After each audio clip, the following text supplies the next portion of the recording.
상식과 지식 사이 몰라도 먹고 살지만 알면 뿌듯한 것들을 탐구하는 본격 지성인 되기 프로젝트. 부록처럼 가볍고 본책보다 재밌는 내 인생 별책 부록. 책보다 별책 부록.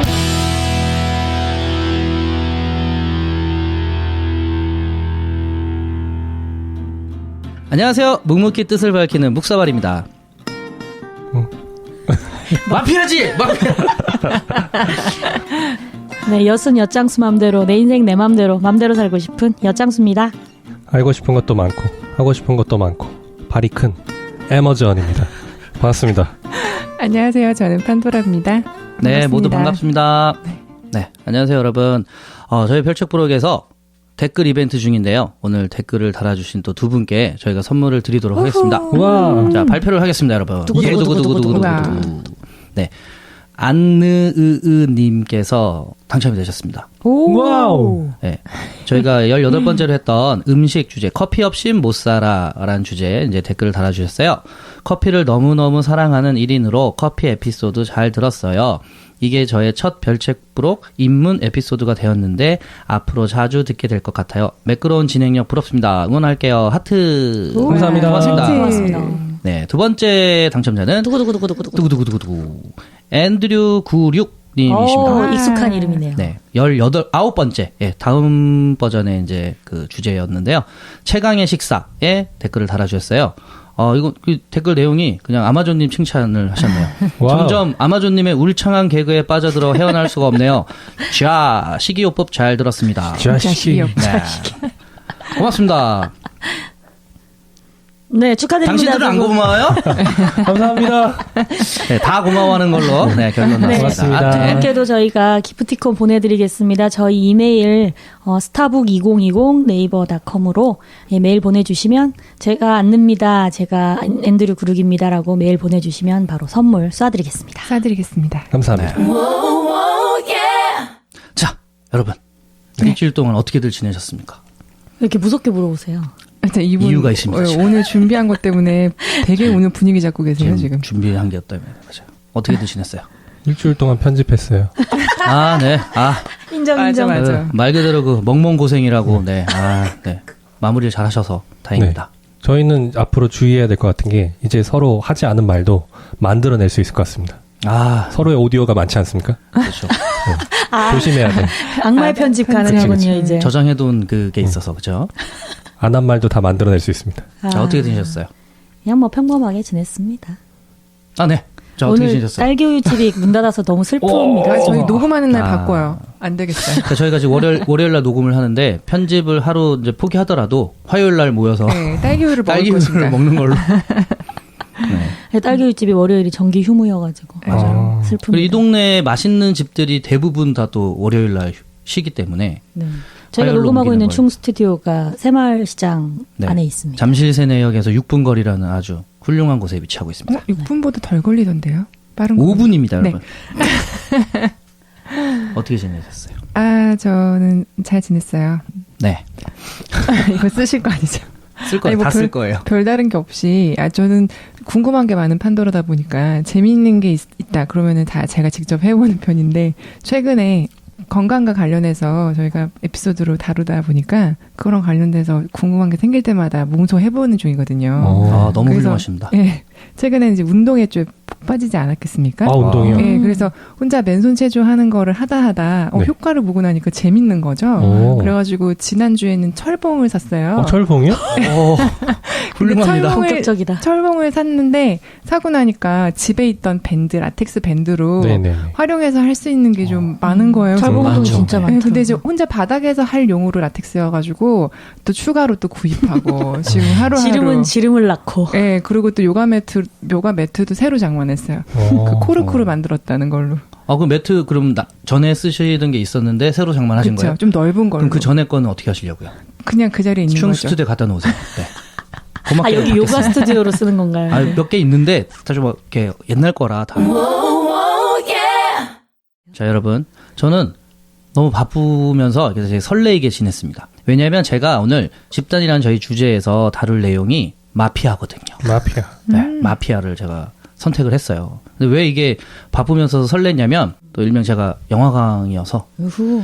제가 어릴 적에 봤던 영화들 싸그리 다 다시 한번 그렇구나. 다 보면서 막 우와. 다 보지는 못했죠. 중간중간에 이렇게 유튜브도 찾아보고 넷플릭스나 뭐 이런 데서 이제 조금씩 필요한 부분만 보고 하다 보니까 이게 원고를 써야 되는데 아, 방송 원고를. 네, 원고를 써야 되는데 그냥 보고 있는 거예요. 아, 너무 빠져들었구나. 너무 영화만 보고 있어요. 그렇죠. 왜냐면 저는 본 영화를 다시 보는 걸 또 되게 좋아해요.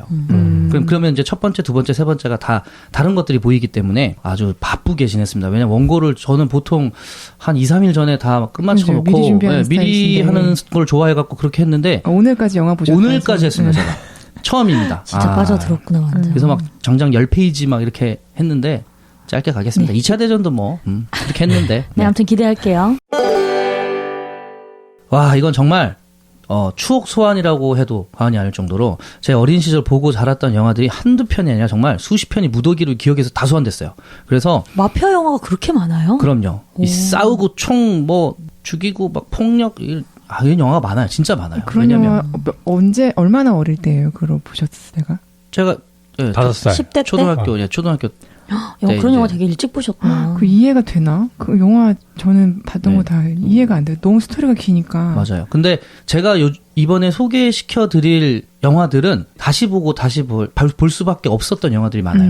네. 근데 제가 뭐 초등학교 때부터 해가지고 고학년이었어요. 6학년이나 그다음에 중학교 때 많이 봤거든요. 그때 이제 뭐 홍콩 영화들, 홍콩 영화들 홍콩 느와르 뭐 이런 느와르가 거. 많이 나와가지고 네. 그렇게 해서 저는 많이 봤었던 거예요. 지금 근데 요번에 제가 소개시켜드릴 영화는 홍콩 영화는 없어요. 일단 미국 영화고요. 아마 아시는 영화들이 꽤 있을 겁니다. 그리고 눈이 좀 침침해요. 잠깐만.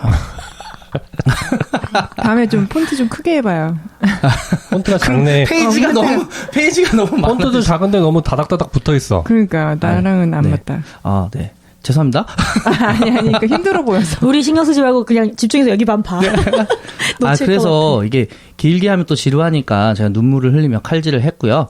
자, 이제 무시무시한 이 마피아의 세계에 저와 함께 들어가 보시죠. 와우. 네. 자, 여러분. 간단하게 이 마피아의 역사에 대해서 먼저 좀 짚고 가겠습니다. 그 전에 제가 삼행시를 지었어요. 마피아로. 아, 그럼 운 띄워드리면 돼요? 네, 근데 생각해보니까 이거 다 제목에 다 들어가 있긴 하겠지만, 아무튼. 네, 마약과 폭력, 피로 물든 아메리칸 드림 마피아입니다. 근데 이게 왜 제가 이렇게 했냐면, 한마디로 정의가 딱 되네요. 네. 마약은 사실은 좀 뒤쪽에 바로 시작한 게 아니에요. 이 마피아들이. 처음 시작한 마피아들은 마약을 경멸했어요. 그런 건 안 자존심이 있었군요. 우리 이런 건 안 한다. 그렇죠. 예. 근데 이제 제가 마지막에 아메리칸 드림이라고 했잖아요. 요게 이제 19세기 말에서부터 이주민들이 잉글랜드 이민이랑 유대인 이민자들이랑 이탈리아계 이민자들이 많이 흘러 들어가면서 이게 아메리칸 드림 하면 굉장히 장밋빛 같고 이렇잖아요. 근데 그 이면에는 너무나 암울한 그런 부분들이 굉장히 많거든요. 예, 그렇게 맞물려서 제가 한번 이렇게 제목을 지어봤습니다. 그래서 마피아라는 이 말부터 좀 알아야 될 것 같아요. 원래 이 마피아란 말은 이탈리아의 시칠리아 마피아 또는 이탈리아계 미국 마피아를 가리키는 말인데요. 이제 이후에는 뭐 더 확장됐죠. 유대계인들이든 아일랜드 갱들, 그러니까 갱스터들을 다 이제 마피아라고 그래서 그리고 네. 그들끼리도 서로 섞였다고 해야 되나? 원래 이 마피아들은 시칠리아 섬 본섬에서 온 사람들 아니면 넣어주지도 않았어요. 혈통을 엄청 네, 중요하게 혈통 엄청 여기잖아요. 가족 중심이 굉장히 네. 컸기 때문에 그래서 패밀리라고 하는 건데, 근데 시칠리아 마피아와 유사한 방법과 목적으로 활동하는 이제 다른 조직들까지 이제 포괄하는 그런 의미가 된 거죠. 그럼 이 마피아 어떻게 생기게 됐을까요, 여러분? 전혀 모르실 거죠? 아니, 모르실 거죠? 네. 모르실래요? 모르실래. 모르실 거예요. 네, 이게. 몰라요. 그래서 그 역사를 들어가서 두세 가지 설들이 있는데 그걸 한번 들어보시면 이게 왜 이 마피아가 이 글자 본연의 이 뜻이 나왔는지 아실 수 있어요. 자, 일단 이탈리아의 시칠리아 섬이 어디 있는지 아세요, 여러분? 네. 남쪽. 네. 가봤어요. 가보셨어요? 오? 네. 혹시 마피아? 그럼 이제 마피아들을 직접 보신 거예요. 나 봤어요? 그럼요. 본 거예요. 우와. 무조건 봤을 수밖에 없어요. 아, 그래요? 그럼요. 누가 막 맛있는 거 사준다고 따라간다 그랬는데. 그러면 안 되죠. 가자 그랬는데. 큰일 나. 와. 이탈리아 지도를 보면 사람의 한쪽 다리가 공을 차는 모양이잖아요. 허벅지 부분, 그러니까 북쪽, 완전 위쪽으로는 북부라고 하고, 흔히 이제 장하 부분을 크게 얘기해서 그 신발이 시작되는 느낌. 무릎부터 발 네. 밑에까지, 발끝까지. 그 부분이 이제 나폴리를 중심으로 해가지고, 네. 남부 지역인데, 그 발에서 이제 차는 공 있죠, 공. 네. 공이 시칠리아 섬이에요. 여러분, 그럼 이제 머리에서 이제 그림이 딱 그려지죠? 그래서 이 예전에 이 남부 지역 있죠. 나폴리랑 시칠리아를 합쳐가지고 킹덤 오브 투 시칠리아라고 해가지고 뭐 양 시칠리아 왕국, 두 시칠리아 왕국 이렇게 불렀는데 거의 남부 지역을 하나의 왕국이라고 생각하시면 돼요. 이 지역에 오래전부터 타민족의 끊임없는 이제 침략, 지배, 착취 이런 걸 많이 당했어요. 이 지역이. 그래서 이런 상태에서 토지와 이제 가족들을 보호하기 위해서 소규모로 사병 조직이 이제 조직이 됐는데 그들을 마피에라고 불렀어요. 마피에? 네, 마피에. 그래서 마피에라는 이제 거기서 따왔다는 설이 있고 두 번째 설이 뭐냐면 1282년 3월 30일 부활절이에요, 이날이. 시칠리아 만종 사건이라는 게 있어요. 그러니까 부활절에 이 만종이 딱 치는 요 시점에 그 당시는 프랑스의 앙주 가문이 여기를 지배하고 있었어요. 특히나 이제 프랑스의 앙주 가문이 지배하고 있었을 때 시칠리아 이제 기사들 사람들이 그 만종을 딱 신호로 해가지고 대학살을 합니다. 프랑스 앙주 그러니까 프랑스인들을. 그래서 약간 쿠데타 느낌이네요. 그러면. 네, 맞아요. 정확하게 쿠데타 느낌이 맞고요. 그래서 이때 이 설에 따르면은 마피아가 MAFIA잖아요. 네. 이탈리아는 프랑스인의 죽음을 열망한다라는 구호처럼 외친 게 그 앞 글자가 아이씨, 제가 이탈리아를 몰라가지고 이태리어로 그런 뜻인데 네. 이렇게 앞자를 따면은 뭐 MAFIA라는 영어 거예요? 그냥 발음식으로 제가 읽어보면 앞에 M은 모르테, 그다음에 알라, 프렌치아, 그러니까 이게 프랑스고 이탈리아 I가 그다음에 A가 에넬란데 아넬란가? 그러니까 이게 그렇죠. 그러니까 이거를 그냥 해석해봐도 알 수 있는 게 이탈리아는 프랑스인들의 죽음을 열망한다. 이거 댓글로 또 달아주시면 저희가 선물 바로 드릴게요, 이거는. 뭘 달아요? 발음이랑 뜻이랑. 네, 이렇게 해서 읽은 게 거의 정확할 수도 있어요. 네, 그 머리 글자를 취한 것이 또 이제 마피아의 이제 유래라고 하는 거죠.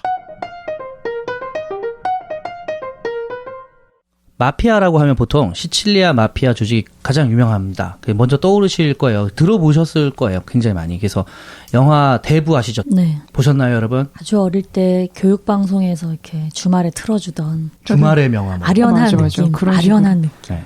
몇 장면만 기억나요. 음악이란. 그쵸. 오. 유명한 장면과, 음악 얘기 또 빼놓을 수 없지만 아무튼 굉장히 멋진 작품이죠.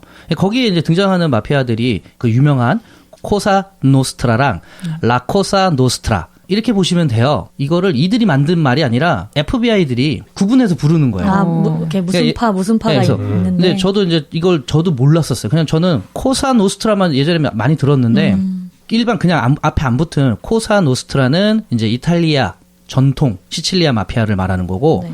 그다음에 이탈리아에게 미국 마피아, 미국으로 넘어온 라코사 이주한. 노스트라 이렇게 하더라고요. 조직적으로 굉장히 잘 짜여진 이 마피아예요. 이쪽은. 그래서 코사라는 말은 물건, 무슨 것 뭐 이런 표현이고, 노스트라는 우리, our.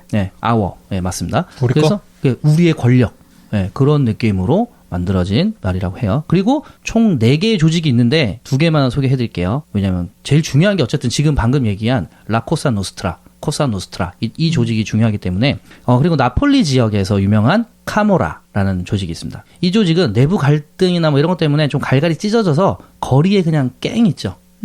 그냥 막 이렇게 잘 조직적으로 합쳐져서 어떤 명령 체계에서 무슨 법칙이나 뭐 이런 걸로 따라서 움직이는 게 아니라 그냥 약간 거리 깽당 같은 느낌이 있어요. 그 외에도 이제 은드라겐타 또는 드라게타 이런 조직이 있고, 그다음에 사크라 코로나 우린타 이런 조직이 있는데 말도 어렵죠. 그래서 그냥 넘어가는 거예요, 제가. 그래서 영화 대부를 보시면 아시겠지만 마피아는 이탈리아 시칠리아와 나폴리 지방 그리고 미국에서 많은 활동을 하게 되는데요. 사실 이탈리아보다 미국에서 더 활동적이라고 보시면 돼요. 더 알려지게 된 거죠, 사실. 근데 그 뿌리는 시칠리아. 네. 이탈리아 시칠리아라고 보시면 돼요. 자, 그래서 이 영화 대부를 보시면요. 이거는 정말 영화 역사상 조직폭력, 갱스터를 주제로 한 영화 중에서 그런 걸 최초로 다뤘고, 그리고 작품성 또한 이제 뛰어난 최고의 걸작이고, 트릴로지 영화의 대표작 중 하나입니다. 트릴로지 영화가 뭔지 아십니까? 3편 완결. 네, 3편을 이제 생각하고 이제 만드는. 처음부터. 네, 맞습니다. 너무 많죠, 그런 영화들 요즘에. 연출과 연기 모두가 더 너무나 완벽한 대단한 작품이죠. 1972년에 1편, 74년에 2편, 그리고 한참 뒤 90년에 마지막 3편이 발표돼요. 약간 어거지 느낌이 좀 나죠. 너무 네, 길게. 맞아요. 오. 그래서 3편이 제일 재미없어요. 3편 사실 안 보셔도 거의 좀 무방하다고 봅니다, 그냥. 이 영화는 68년도에 마리오 푸조의 소설 대부를 원작으로 이제 프란시스 포드 코폴라 감독이 만들었고, 유명한 배우죠. 말론 브란도. 알파치노. 예, 그렇죠. 알파치노가 거의 뭐 전체를 관통하는 주인공이라고 보시면 되고, 그 다음에 로버트 드니로가 나와요. 그리고 다이안 키튼, 앤디 가르시아, 제임스 칸, 로버트 듀발 등이 출연하는데 20년에 걸친 시간을 두고 제작이 되었는데 배우들이 대부분 바뀌지 않았어요. 그러니까 나이 먹어감에 따라서 연기를 계속. 혹시 그 일부러 그런 거예요? 그러면 좀 이렇게 나이가 든 걸 찍으려고? 근데 그거는 제가 그 감독한테 물어보지 못해서 잘 모르겠네.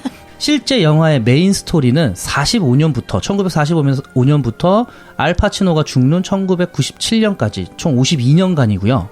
그다음에 프리킬 시놉시스라고 나타나진 않지만 그 안 내용 안에 들어가 있는 그걸로 소설로 보면 무려 96년간의 거대한 대서사시입니다. 그러니까 더 이제 원래 영화가 나왔던 본편보다 더 앞선 이야기를 말씀하시는 거죠. 근데 이게 제가 이렇게 이 얘기를 하는 이유가 중간중간에 회상이나 이런 장면으로 이게 다 다루어지긴 해요. 그래서 이탈리아 시칠리아 섬에서 시작해서 미국으로 이민 후에 마피아 활동을 이렇게 이들이 너무나 중요시하는 그 대가족을 통해서 성공과 좌절 그리고 갈등 그리고 가족에 대한 이 사랑을 적나라하게 보여주는 그런 영화고요. 2편을 보시면 1편의 주인공이 말론 브란도, 비토 콜리오네라고 아버지예요. 그 다음에 아들이 알파치노예요. 사실 이 두 명만 알면 되는데 이 마피아 조직을 가족 아들에게 이제 물려주는 거죠.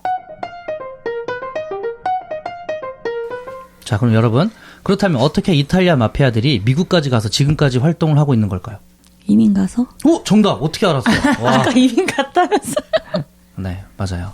자, 여러분들 잘 아시다시피 미국이라는 나라는 이민자들의 나라입니다. 그래서 19세기 중후반 아일랜드의 감자기근으로 인해서 그러니까 먹고 살기 위해서 엄청난 수의 아일랜드인들이 미국으로 이민을 오게 되고 근데 그 전에 이미 미국은 그 전에 와 있던 이민자들이 있었죠. 네. 근데 지금 제가 말하는 이들과 그들이 어찌 보면 같은 나라, 같은 유럽에서 온 거잖아요. 네. 이들이 서로 사이가 안 좋았어요. 무슨 얘기냐? 일단 물론 이때는 이제 남북 전쟁도 있었잖아요. 노예제도나 이런 것들이 있잖아요. 그 흑인들을 굉장히 차별하고 혐오했겠죠. 흑인보다 더 뭐라 그래야 되나 더 낮게 생각했던 사람들이 깔본 이민자들이에요. 사이가 안 좋아요. 너무 안 좋아요. 그 이유가 정확한 이유는 여러 가지 이유가 있겠지만 일단 기본적으로 미국으로 온 청교도인들이 유럽의 구교, 가톨릭이나 이제 이런 썩어 빠진 이런 거를 벗어나는 이런 포장할 만한 어떤 그런 이유들을 가지고 넘어왔잖아요. 네. 넘어온 거예요. 자유를 찾아왔죠. 그런 자유. 그러니까 구교가 뭐냐면 옛날 나라. 그렇게 생각하시면 돼요. 새로운 나라로 온 거야, 이 사람들은. 옛날 나라에서 못 살겠다고 해가지고. 그래서 이 청교도인들이 어쨌든 이 개신교가 주를 이루고 있는 사회가 되고, 근데 아일랜드나 이탈리아는 구교 국가죠. 네, 구교. 옛날 나라, 그러니까 유럽을 이제 옛날 나라로 보고 또 구교, 그 가톨릭에 대한 다들 가톨릭을 너무 열심히 믿는 민족들이니까 일단 오자마자 바로 배척해요, 그냥. 그리고 자기네들이 만들어 놓은 이런 깨끗하고 이런 나라에 니들이 와가지고 더럽힌다. 이런 식으로 배 타고 들어오면은 돌 던지고 욕하고 침 뱉고 그런 일이 너무 비일비재했어요. 그러면 이렇게 열악하게 이제 생활을 했던 이민자들에게 이 치안이 잘 제대로 됐을 리가 없겠죠. 그래서 자기들이 스스로 지켜야 되는. 유럽에서는 구교의 탄압을 받다가 이제 자유를 찾아 신교 이제 신자들이 신대륙으로 건너왔는데 이제 여기 와서는 구교 사람들이 건너오니까 자기들이 이제 역차별하는 거잖아요. 그렇죠. 이건 우리 땅이니까. 그렇죠. 그렇게 해가지고 이 여러 가지 사회적인 시스템이 잘 돌아갈 리가 없잖아요. 그럼 경찰들도 이제 이들을 등쳐먹거나 한마디로 그냥 이제 괴롭히는 거예요. 쉽게 얘기하면. 미국 정부가 또 게다가 이민자들을 보살펴줄 그런 게 없어요. 전혀. 근데 그러다 보니까 주먹질 좀 하는 사람들이 이민자들이 서로 이렇게 가족들끼리 아니면 친구들, 이웃들끼리 모여가지고 경찰 역할을 하고 보호세를 받는 거예요.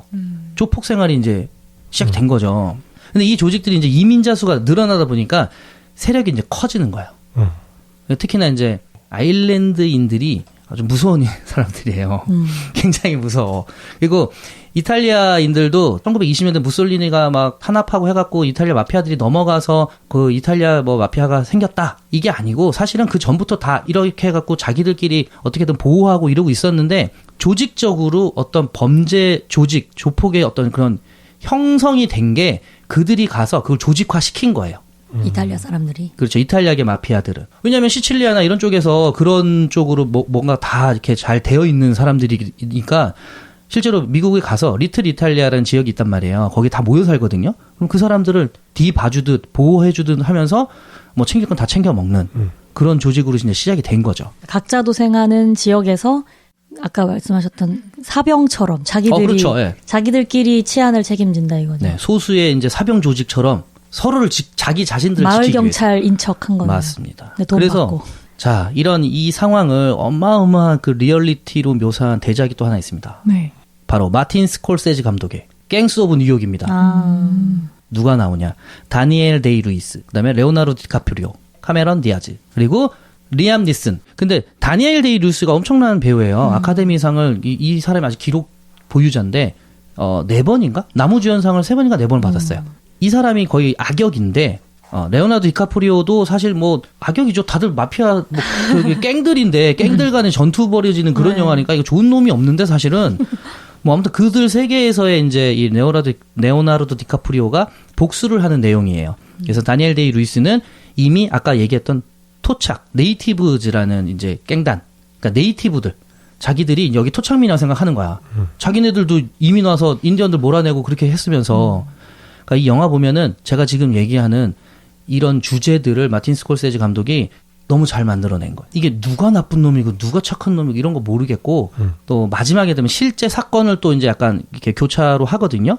얘네들이 이제 갱들이 막 싸우고 있는데 그 북부군이 막 대포로 막 다 쏴가지고 그 뉴욕 주에 있는 사람들 시민들까지 해서 다 그냥 다 죽여버려요. 막 영화의 마지막에 그 사건을 마지막 장면으로 해서 그냥 죽어버리고 뭐 이제 이렇게 되는 모습을 보여주면서 이 뉴욕 미국 사회에 그 이전에 이 사람들이 어떻게 뿌리 내리고 그다음에 이게 덧없다라는 거를 잘 표현해주는 장면이 마지막 장면이 그런 게 있어요. 그건 너무 길어지니까. 아무튼 진짜 재밌는데. 그래서 1846년 당시 이게 뉴욕 최고의 슬럼 가해자 위험하게 짝이 없는 거리 5포인트라는 곳에 미국 본토에서 태어난 네이티브 갱과 그리고 이들의 이제 터스에서 맞서가지고 싸우는 아일랜드계 미국인들 갱인 데드 레비츠. 죽은 토끼? 맞아. 살아난 토끼 반대말은 죽은 토끼. 오, 네. 아, 그 개그에 막 빠졌다고 누가 저기 댓글 다셨는데. 네, 그래서 이들이 이제 패권 다툼으로 막 중세 시대에 보면 막 도끼, 뭐 칼면서 막 찔러 죽이고 뭐 잘라 죽이고 막 이러잖아요. 그런 느낌으로 피 튀기는 사륙전을 이제 정말 디테일하게 보여주는 영화예요. 그래서 어쨌든 실존 인물과 사건들을 일부 가져와서 해가지고 이 영화는 저는 볼 당시에도 너무너무 와, 이거 대박이다, 이건 진짜. 그렇게 생각했는데 지금 요번에 또 찾아보니까 역시나 그 싸움 장면은 그러니까 유튜브로 따로 그 부분만 있을 정도로 네. 그리고 이제 다니엘 데이 루이스가 연기한 이 빌 더 부처 도살자라는 별명이거든요. 네.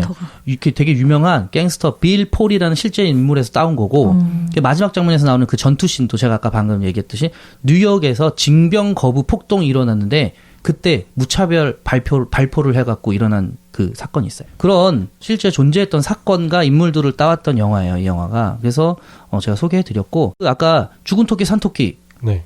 그 웃기지 않아요? 아일랜드 새로 이주한 친구들이란다. 내 친구는 아니고요. 그 이주한 그분들의 갱 조직 이름이 데드 레비츠예요. 네. 이게 왜 그럴까요? 저도 이게 되게 웃겼거든요. 죽은 토끼가 뭐야, 세상에. 토끼 발 뭐 이런 거 하는 거. 아니 그러니까 그런 뭐 인디언에서 안. 근데 인디언이 그럴 리가 없는데 막 이런 생각을 하다가 이거 그러니까 뭐냐면 이 데드라는 표현이 베리의 표현도 있대요. 그리고 죽이게 좋다 뭐 약간 이런. 그렇죠. 우리나라로 표현을 하자면 레베츠는 게일 언어 중에 분노한 자라는 뜻의 그 단어랑 비슷하대요. 유사한 발음이 되게 비슷하대요. 아주 이제 분노한 사람들이란 뜻으로 이제 썼던 것 같아요. 그렇구나. 되게 무시무시한 단어네요. 그리고 진짜 그 무시무시하다는 표현을 써서는데 영화 보시면은 정말 와, 이 도끼랑 칼도 그냥 요만 칼도 아니에요. 막 팔뚝만한 긴 칼 있잖아요. 네. 전쟁 영화에 이어 안 볼래요. 두 분은 못 보실 것 같은데 갱스 오브 뉴욕. 이분은 보시겠네요. 그래서 또 여담인데 레오나르도 디카프리오가 그 전 작품이 이제 타이타닉이었어요. 타이타닉 바로 뒤에 이걸 찍은 그렇죠. 거예요. 타이타닉 이후에 마틴 스콜세지가 이제 불렀죠. 근데 이미지 변신을 확실하게 하는 거죠. 그리고 흥행도 성공했고 연기도 뭐 작품성도 너무 뛰어나니까 그 이후에 그래서 다양한 작품들에 이제 레오나르도 디카프리오가 출연하게 됩니다. 갱스 오브 뉴욕 때는 잘생겼나요? 리즈 시절이죠. 네. 그렇지. 타이타닉 바로 뒤면 아직 와. 그 전에 바짝바짝할 때는 로미오와 줄리엣도 찍었다. 정말 그 예쁘던 막 시절. 예쁘다고 표현했던 그 시절입니다. 꽃미모. 그래서 그 영화는 저는 보진 않았는데 포스터가 너무 인상적이어가지고 네. 그 전에 곱상하게 나왔었잖아요, 디카프리오가. 맞아요. 근데 여기서 갑자기 지저분하게 나와가지고. 지저분한. 시절이 지저분한 시절. 네, 그 연기 참 잘했구나. 맞아요. 수염이 있네요. 네, 수염이 있어요.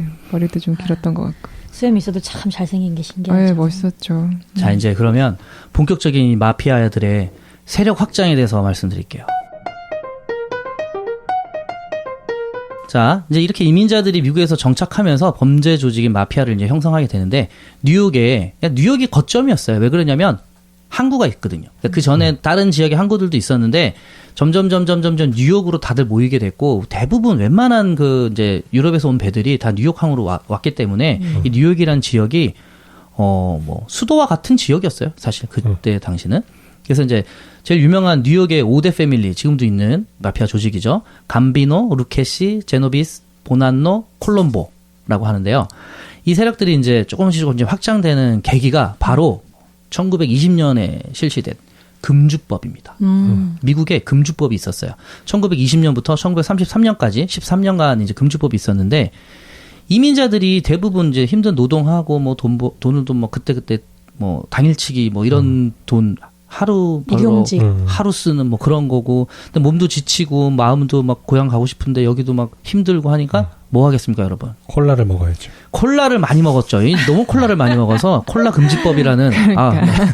저도 모르게 그래서 막 음주 술을 너무 많이 먹고 하니까 이거를 이제 또 이제 네이티브라고 하는 그 미국인들 여기 표현을 그렇게 해요. 미국인들이라고 다 미국인인데 사실은 이민자들은 아직 미국인으로 이제 취급을 안 하는 시기다 보니까 이 사람들 너무 방탕하고 무책임하고 막 그러니까 자기네들은 청교도 막 깨끗한 사람들이고 막 그런 것 때문에 여기 이 미국 땅에 정착을 하고 이런 건데 법으로 음주를 금지시킵니다.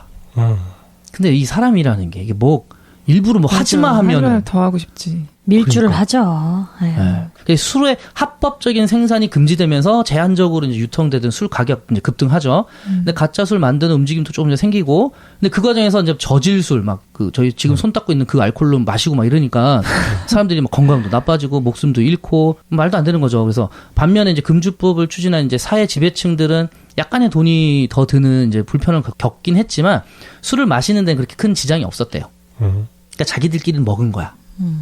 얘네들은 못 먹게 하고. 법 위에 있네요. 그렇죠. 아주 중요한 그 포인트입니다. 당시에 그 술을 만들어 팔던 대부분의 그러니까 맥주 만들어 팔던 뭐 독일 출신 사람들 그런 거 해서 팔던 사람들이 이민자들이 많으니까 너네 좀 한번 당해봐라. 뭐 이런 것도 맞아요. 있었을 거예요. 네. 그렇게 이제 걔네들이 돈 많이 돈 벌고 못 잘 벌게 사는 하려고. 것도 보기 싫고 그러니까 여러 가지가 막 다 섞여 있어요. 그리고 마피아 이거 얘기 듣다 보면은 뭐 정말 다 돈인데 뭐 정치 이쪽이 굉장히 밀접합니다. 뒤에 또 얘기 나오지만. 자, 그래서 게다가 전혀 예상치 못한 일들이 발생하는 게 바로 갱단들이 밀주를 제조하기에 나서기 시작한 겁니다. 그때 이때부터 희대 이제 마피아 보스죠.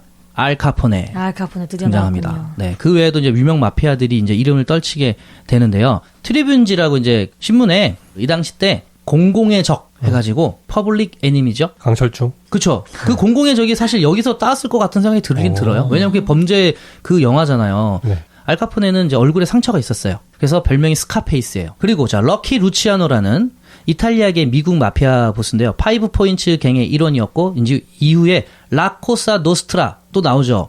여기에 최고 간부예요. 그러니까 거의 이거를 미국에서 만들다시피 한 사람이 이 사람이 럭키 루치아노. 그 라코사 노스트라라는 이 말도 이제 그때부터 이제 굉장히 많이 이제 퍼져나가게 된 말이고요.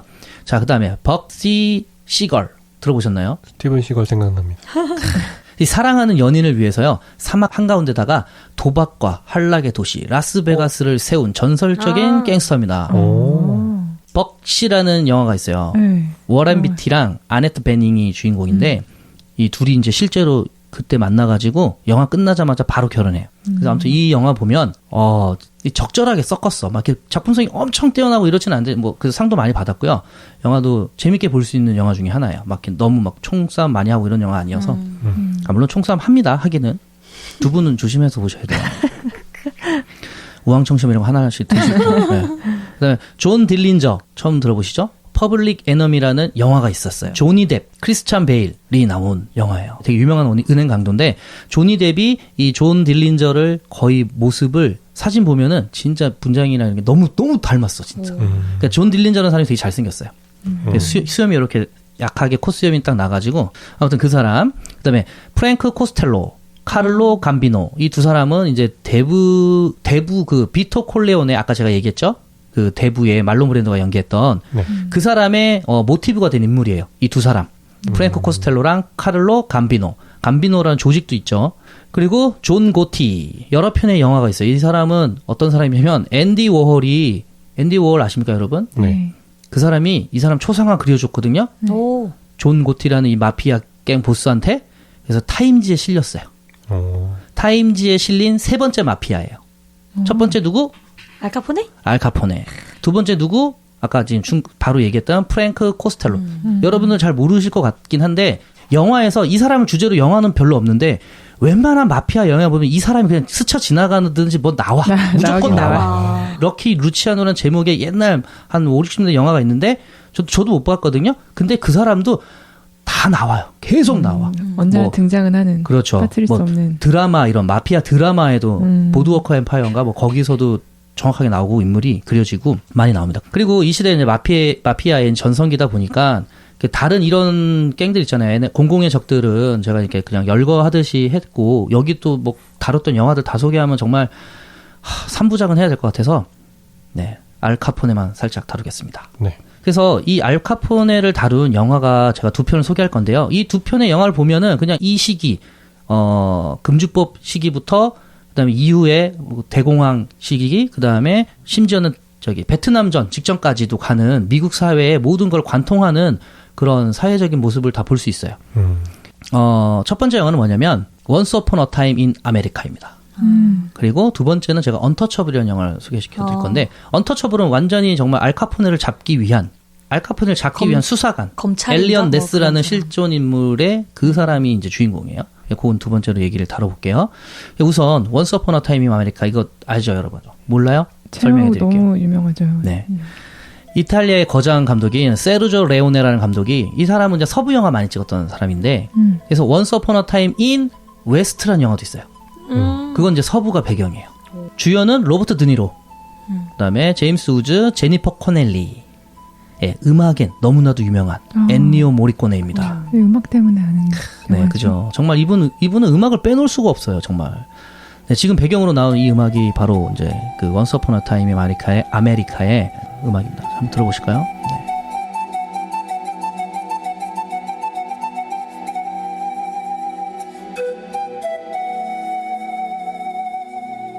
이게 아까 아마존님이 모르신다 그랬는데 그 영화를 제가 설명해볼게요. 그러면 알 수 있어요. 그 뉴욕에 브루클린 다리가 있어요. 네. 그 이제 최초의 철로 된 이제 그런 다리, 맨하탄이랑 브루클린을 잇는 다리인데 그걸 배경으로 해가지고요. 어린 친구들이 이렇게 걸어가면서 얘기 나누면서 걸어가는 포스터에 그 흑백으로 막 이렇게 연기가 싹 이렇게 몰라요? 몰라요. 무한도전에서 무한도전에서 마피아 무슨 원스 어폰 어 타임 뭐 해가지고 뭐 했었어요. 네. 무한도전에서 걔네들이 이제 재밌게. 네. 그때도 이거가 그건 거예요. 찾아보겠습니다. 네, 모티브가 된 거예요. 그러니까 이런 유명한 영화는 사실 저는 영화를 보진 않았지만 이 포스터나 아니면은 이 음악도 배경음악으로 예능에서도 너무 많이 나오니까 아마 들으시면 바로 이거 할 거예요. 세르조 레오네 감독의 이제 유작이에요. 이게 마지막 작품인데 그냥 최고 걸작으로 손꼽히는 영화입니다. 갱스터 누아르 영화계의 걸작, 대부 시리즈에 필적하는 작품으로 평가받은 엄청 유명한 내용이고요. 작품이고요. 내용은 이제 유대계 미국인 갱스터들의 이제 우정과 또 아메리칸 드림을 그린 작품이고, 이 아메리칸 드림은 감독 자신에게도 그렇고, 그리고 영화 자체에서도 중요하게 다뤄지면서 이제 결말과도 좀 상통하는 내용이에요. 그리고 영화의 구성은 미국의 금주법이 아까 제가 1920년부터 1933년까지라고 그랬잖아요. 그 시작과 끝을 함께 하고 있으면서 소년기, 청년기, 노년기까지 이렇게 세 부분으로 좀 나뉘어서 회상 씬들로 이루어지거든요. 그래서 전체적인 그 시기에 마피아들, 그다음에 정계의 마피아들이 어떻게 이렇게 커넥션이 되어서 뭐 부패, 뇌물 받고 뭐 이렇게 뭐 해주는 이런 것들 있잖아요. 이거는 이제 어떤 실화는 아니지만 제가 소개하는 이유는 뭐냐면 정말 그랬을 것 같다라는 생각이 드는 그런 영화예요. 유대계 마피아를 다룬 이야기지만 네. 우리가 지금 얘기하고 있는 이탈리아계 마피아들과 생활이 흡사하고 그렇다는 그럼요. 거죠. 다 또 연결돼 있어요. 다. 그리고 저는 개인적으로 로버트 드니로의 어린 시절 때 이 로버트 드니로가 그 데보라라는 여자 주인공인데 제니퍼 코넬리 있거든요. 그 어린 시절 제니퍼 코넬리인데 발레하는 밀가루 창고에서 발레를 하고 있는데 이걸 훔쳐보는 장면이 있어요. 그때 나온 테마 음악이 또 그렇죠. 기가 막히죠. 지금 나오는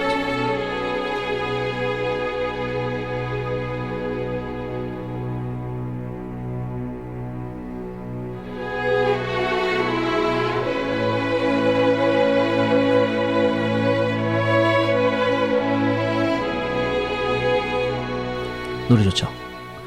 또 데보라 이제 테마곡 제가 특히 좋아해가지고 이제 또 한번 골라봤고요.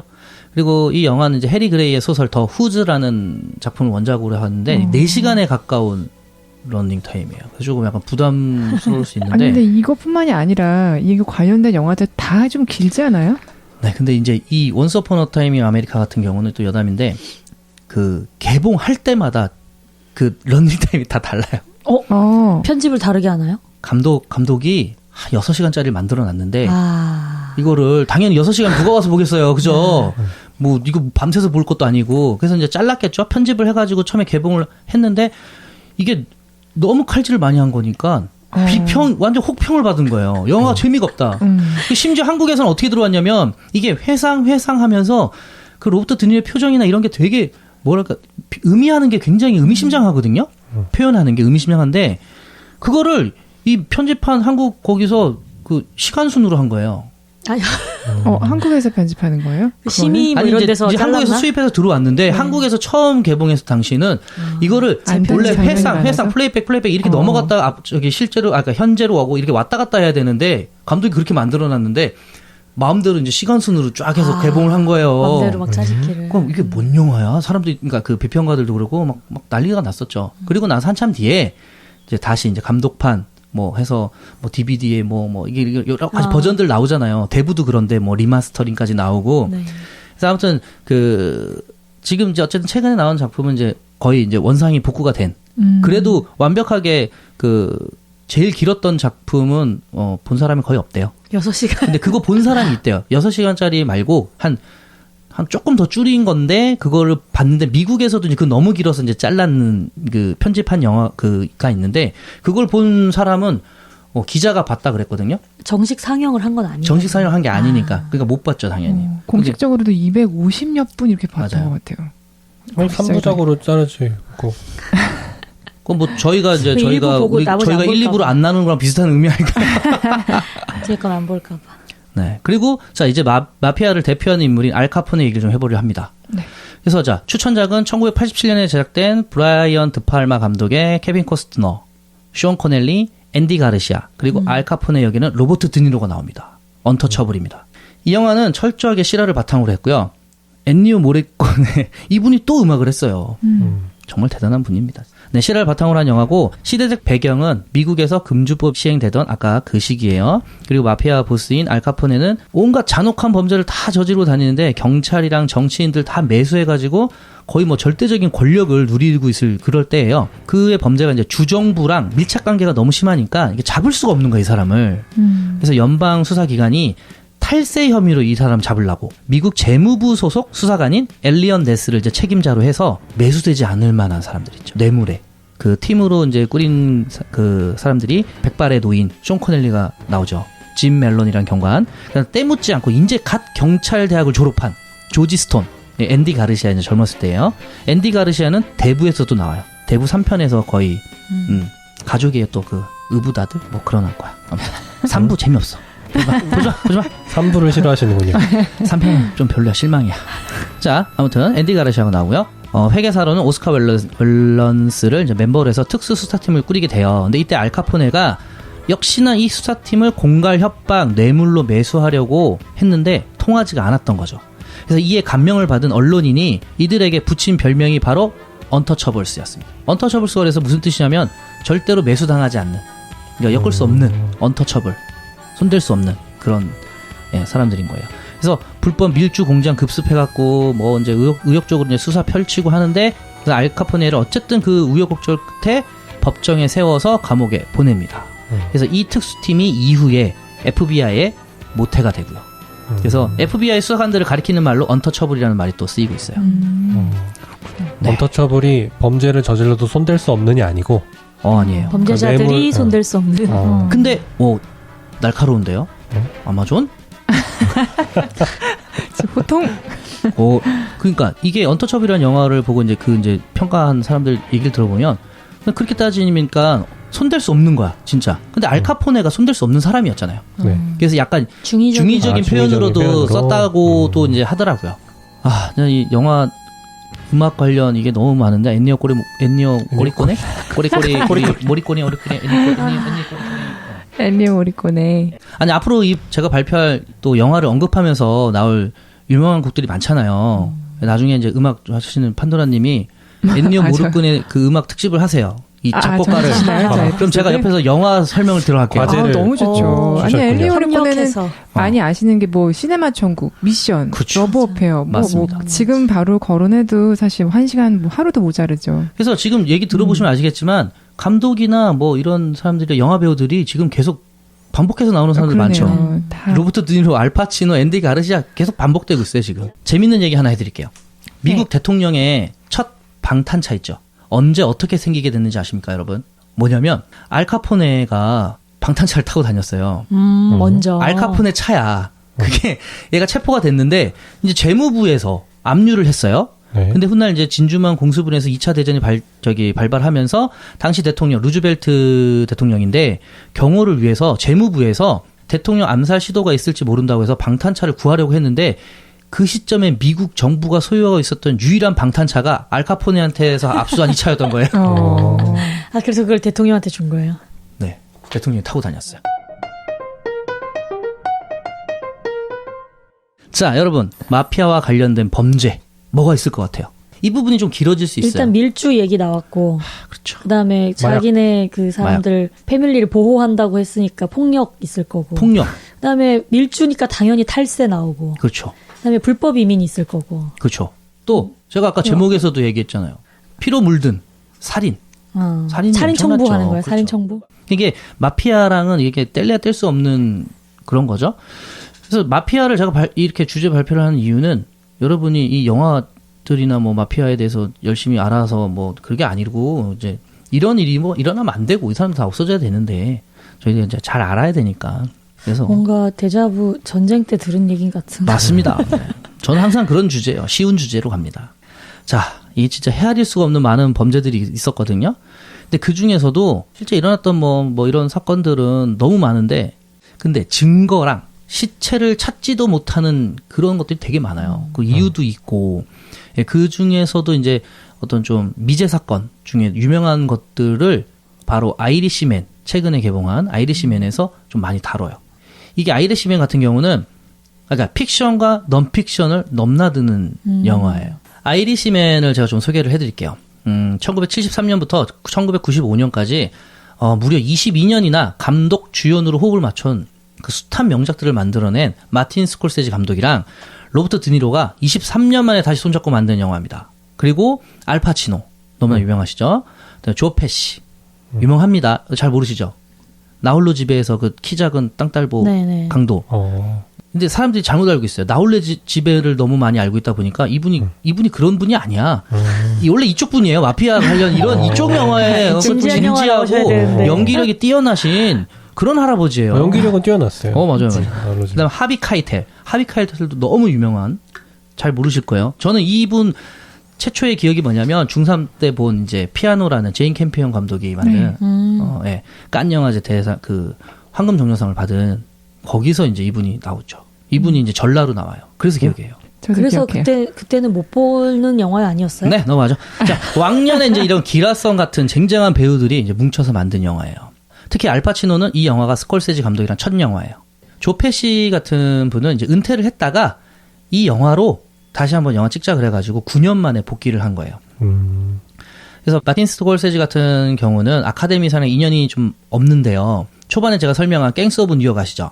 네. 아카데미 10개 부분에서 후보에 올랐어요. 그리고 아이리시맨이 10개 부분에 올랐어요. 이번 아카데미 때. 네. 둘 다 한 개도 못 받았어요. 아깝다. 그리고 이번에는 우리의 또 이 봉준호 감독이 기생충으로 주요상 다 휩쓸었잖아요. 네. 그리고 수상 소감 때 마틴 스콜세지 맞아요, 영화 맞아요. 보면서 자기 영화의 꿈을 키웠다 뭐 이런 식으로 얘기를 맞아요. 하잖아요. 이분들 이 대단한 할아버지들 진짜 제가 나이들을 찾아봤거든요. 네. 마틴 스콜세지가 77세, 로버트 드니로 76, 알파치노 80, 조 페시 77, 하비 카이텔 81세. 네, 이런 분들이. 그래서 아이리시맨 같은 경우도 영화가 한 3시간 30분 되거든요. 그러니까 좀 젊었을 때부터 나와요. 그래서 그거는 이제 CG로 했다고 하더라고요. 네, 간단히 좀 이제 얘기를 하면서 이때의 사건들 짚고 좀 넘어가 보겠습니다. 펜실베니아 마피아 넘버 2라고 이제 말하는 프랭크 시런의 이제 주장을, 프랭크 시런은 이제 실제 실존 인물이에요. 이 사람이 변호사인 찰스 브렌트한테 자기의 자서전격인 내용을 얘기를 해줘요. 그거를 책으로 썼는데 베스트셀러가 됐고 그걸 영화로 만든 거예요. 나중에 밝혀진 바로는 근데 실제라고 입증된 것이 그리 많지는 않아요. 그러니까 그 사람이 이제 말은 했는데 뻥친 거구나. 나 이랬어. 근데 모르는 거예요. 자세히는 알고는 있는데 그 상황들이나 이 영화도 그래서 아예 이 영화는 어쨌든 그 사람이 말한 픽션과 넌픽션이 합쳐져 있는 그 소설을 기반으로 해서 영화를 만들었잖아요. 그러니까 이거를 그냥 보고 있으면 미국의 그 많은 음모론들이 사실은 다 이런 거였구나.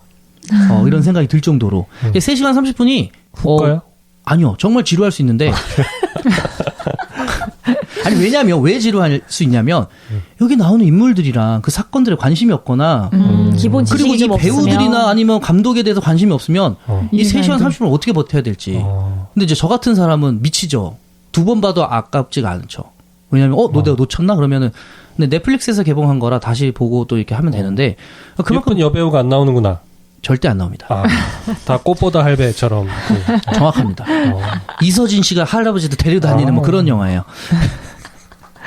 자, 그래서 이 영화는 이민자들의 아메리칸 드림, 그다음에 2차 대전의 승리 이후에 미국의 격변하는 사회, 그다음에 자유주의의 리더로서의 경제 성장과 소련과 냉전 체계를 이뤄 나갈 때 쿠바 피델 카스트로 암살 시도 사건, 케네디 암살 사건, 닉슨 워터게이트, 지미 호파 실종 사건, 이런 당대 굵직한 여러 상황을 이제 사건들을 배경으로 하거든요. 근데 여러분, 네? 지금 제가 쭉쭉쭉 얘기하니까 다 알겠죠, 대충. 그런 사건들. 대충만 알죠. 대충. 자세히는 들어봤죠? 모르죠. 네. 미국의 경제 성장 이거 안 들어봤을 리가 없잖아요. 네. 근데 여기서 마지막에 제가 지미 호파 실종 사건 딱 얘기했잖아요. 그건 지미 호파를 모르잖아요. 몰라요. 이 영화의 주된 골자가 지미 호파의 얘기예요. 그럼 재미없겠네. 알파치노가 지미 호파예요. 자, 근데 여러분 지미 호파 잘 모르시잖아요. 근데 네. 이 지미 호파를 아셔야 돼요. 알아야 돼요. 수능이 나오면 1992년도에 호파라는 제목으로 우리 1대 배트맨의 그 조커 역을 맡았던 잭 니콜슨이 네네. 주인공이고 지미 호파 역이었고 데니 드비토 감독이 감독하고 출연도 한 호파란 영화가 있었어요. 저는 그거를 봐서 사실은 고등학교 시절이거든요. 그때 지미 호파에 대해서 알게 됐고 이제 찾아보기 시작했는데 네. 이게 뭐지? 이 사람 어디 갔지? 왜 죽었지? 아니야. 그러니까 실종 사건이니까 죽었겠죠. 근데 그게 아이리시맨 보고 있는데 그게 너무나 막 명쾌하게 당연하다는 듯이 영화에서 막 말해버리는 거예요. 너무 재밌죠, 그러니까. 배경이 양로원에서 죽기 직전에 FBI가 찾아와서 지미 호파 사건 어떻게 된 거냐. 자기 다 털어놔라. 근데 이제 회상신으로 딱 바뀌면서 이제 영화가 이제 시작이 이제 쭉쭉쭉 얘기가 되거든요. 근데 이 프랭크라는 주인공이 지미 호파랑 굉장히 친한 사이. 근데 실제로 지미 호파를 죽인 것도 본인. 이라고 주장하는 거죠, 얘기를 그 하는 사람이. 거죠. 예, 영화에서는 그려져요. 영화에서는 나와요, 장면이. 근데 그게 이제 그 사람의 자서전 비슷한 그 사람의 구술을 그렇죠. 바탕으로 한 거니까 본인이 죽였다고 말한 것처럼 보인다는 거예요. 그렇죠. 그래서 케네디도 그거를 해결을 못 해가지고 심지어 쿠바에 해병대 보내서 침공까지 했는데 전원 다 몰살당했거든요. 네. 그리고 쿠바 미사일 뭐 대치 나오고 난리도 아니었단 말이에요. 기억 못하시죠? 나도 기억이 안 나. 태어나지 않았나.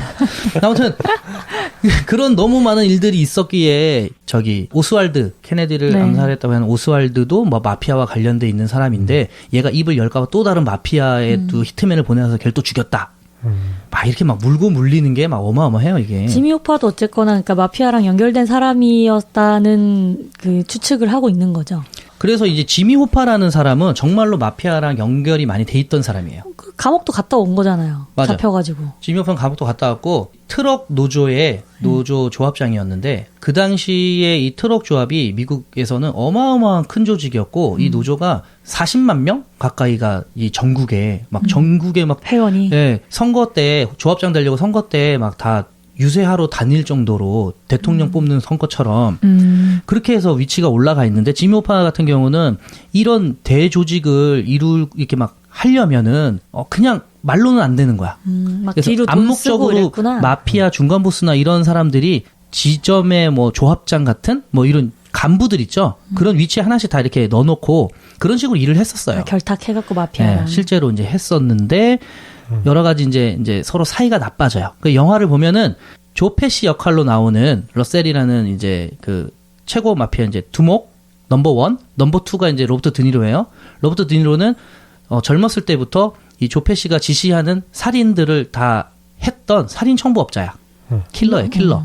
예, 히트맨이라 그러는데 근데 이 자기들도 이제 지미 호파가 권력이 세지고 하니까 이게 결탁이 돼가지고 아일랜드계 이탈리아계 다 결탁이 돼요. 그래서 여기서 막 그 실제 이탈리아 보스들이 죽고 막 이러는 것들을 다 영화에서 보여줘요. 그거를 알고 보면은 되게 재밌는 영화예요, 이게. 왜냐면 제가 어렸을 때 따로따로 주인공들이었던 작품들이 이 영화에는 거의 한 편에 다 나와요. 이 영화가 너무 많은 사건들을 정말 이 영화 보고 있으면 진짜처럼 느껴져요. 그래서 약간 그 예전에 생각했던 그 음모론들이 잠깐 해소가 되는 약간. 외계인은 안 나와요 그러면? 외계인은 안 나와요. 되게 이 마틴 스콜세지 감독이 SF는 싫어해.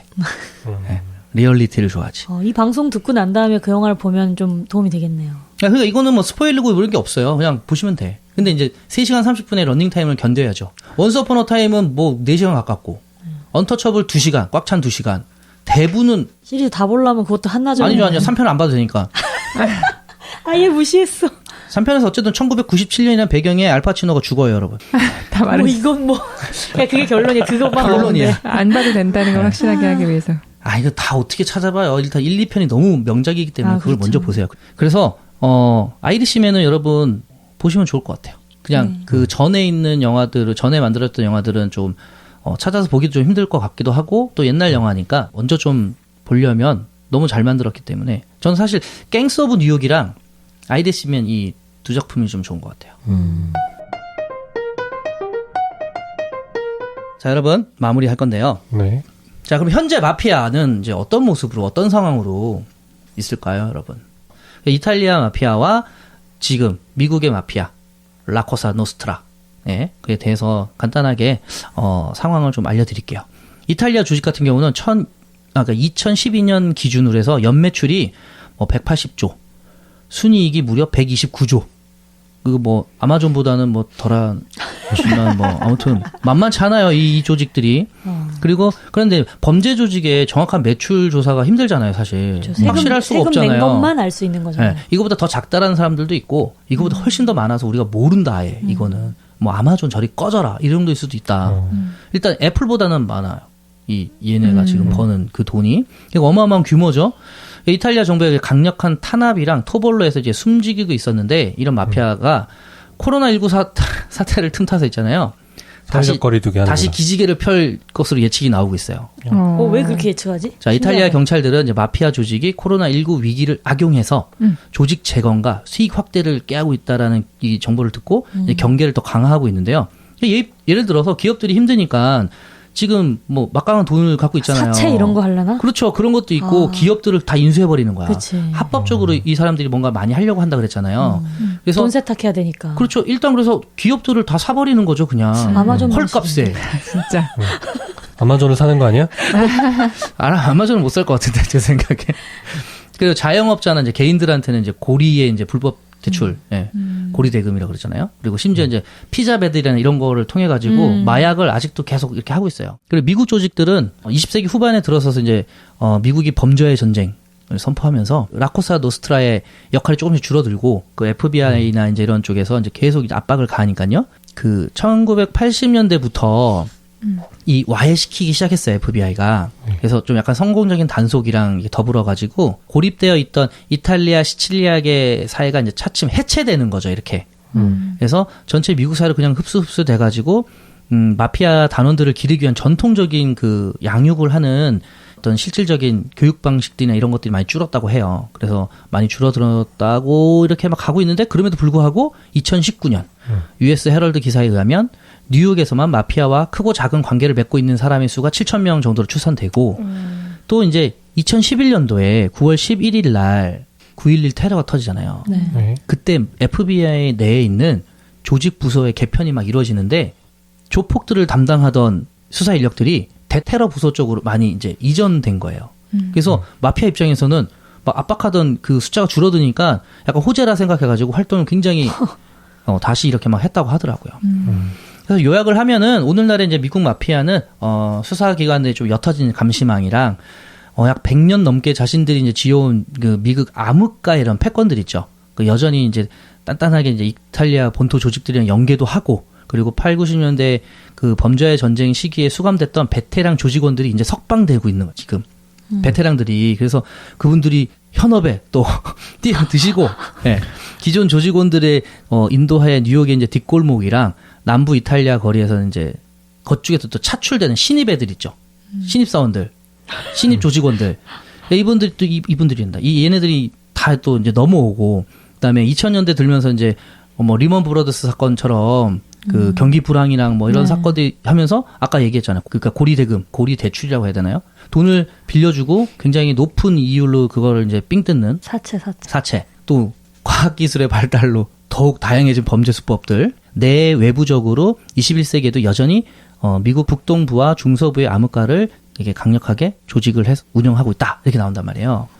자, 아무튼 그래서 지금 이 마피아라는 이 암흑의 범죄 조직이죠. 예. 이 사람들은 아직도 아메리칸 드림을 꿈꾸며 어찌 보면 이루었을 수도 있고 그리고 그 지금 또 새롭게 들어가려고 하는 사람들은 그 꿈을 이루려고 아메리칸 드림이 아니라도 꿈을 이루려고 근데 그 꿈을 남의 피로 이렇게 하는 거니까 이러면 안 돼요. 하지 마. 그래서 우리는 마피아가 되지 말자가 오늘의 교훈인 겁니다. 그럼요. 이탈리아에서는 그 까모라라는 그 조직에 들어가려고 하는 그 10대들이 네. 아직도 많아요. 그래요? 많대요. 그래서 그거를 되게 적나라하게 또 표현한 영화가 있어요. 고모라라는 영화인데 그 이제 저기 미국 영화는 아니고 그러니까 그거는 정말 다큐멘터리처럼 실제 그 지역에 가서 찍었어요. 고모라가 소돔과 고모라 할 때 고모라. 맞아요.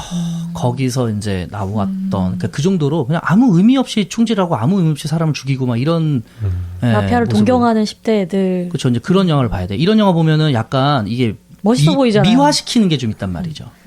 그래서 저도 이제 그런 거가 뭔지는 아는데 저 같은 경우는 전쟁 영화도 보면서 전쟁하면 안 돼. 이거 보면서 사람 때리면 안 돼. 뭐 이런 거지. 이거를 막 뭐 이렇게 멋있다 얘네. 나도 총 한번 쏴봐야지. 나 중절모 쑥 이런 거 아니라는 거죠. 사실 알카포네를 제가 대표로 해서 예를 들었잖아요. 근데 실제로 알카포네는 그냥 평범한 두목 중에 하나였어요. 언론이나 이런 쪽에서 그리고 이제 FBI나 이제 그 쪽에서는 당연히 얘를 이렇게 잡았잖아요. 그럼 더 부각시켜야겠죠. 자기네들이 얘를 범죄자의 잡았으니까. 말로를 부각시키기 그러니까 얘가 위해. 굉장한 어마어마한 악인으로. 무시무시한 악인이라는 거를 먼저 해놓고 잡아야 이해되시죠? 이게 이런 게 다 엮여 있어요. 정치적인 뭔가 좀 액션을 취한 거네요. 그렇죠. 그래서 이 마피아 영화나 이제 이런 조직 범죄 이런 영화들 진짜 옛날 대작들을 좀 보면 작품성이 있는 영화들을 보면 교훈들이 많아요. 저는 그렇게 생각해요. 이 나쁜 사람들은 가족을 그렇게 중요시하는데 아이러니하게도 가족과의 불화가 어마어마합니다. 그런 내용이 아이리시맨뿐만 아니라 전체 영화에 조금씩은 다 나와요. 절대 행복할 수가 없어요. 다른 분들 뭐 어떻게 들으셨나요? 마피아는 나쁜 거 맞죠? 네, 듣고 계신 마피아 분들 계시면 손을 빨리 떼시는 걸로. 네, 뭐 근데 아니, 저희에게 한국에는 마피아 복수하러 없으니까. 오시면 안 됩니다. 지금까지 묵묵히 뜻을 밝히는 묵사발이었습니다, 여러분. 감사합니다. 감사합니다. 와. 안녕히 계세요.